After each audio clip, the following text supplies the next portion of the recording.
התפקיד שלך. תודה. אלנה, מותק, אפ לעבודה, קומי, קומי. קומי, בוקר טוב. קחי את זה תחביא שילדים לא יראו.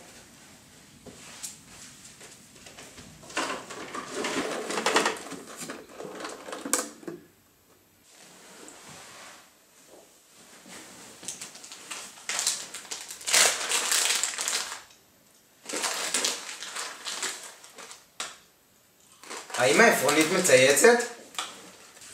האם הסנאית מקפצת שם? מתי הסנאית הגיעה הביתה היום? לפני רגע מאמי, רוצה לראות מה קניתי?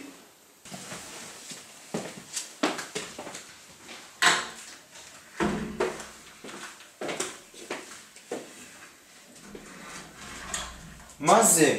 מה קנית פה? לא נראה שאת יכולה לבזבז את כל מה שגנבתי. זה חג המולד, אפשר לבזבז קצת. אז מה אם זה חג המולד? אסור לך לבזבז, אני לא מרשה.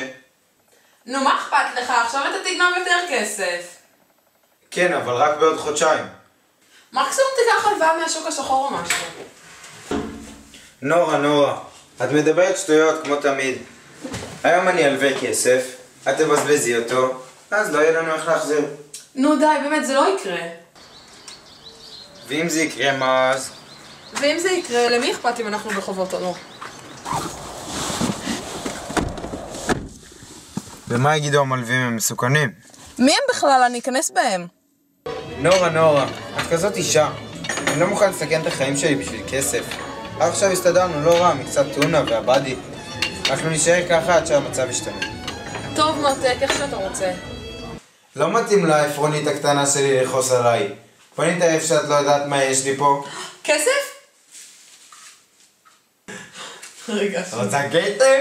כן. כן.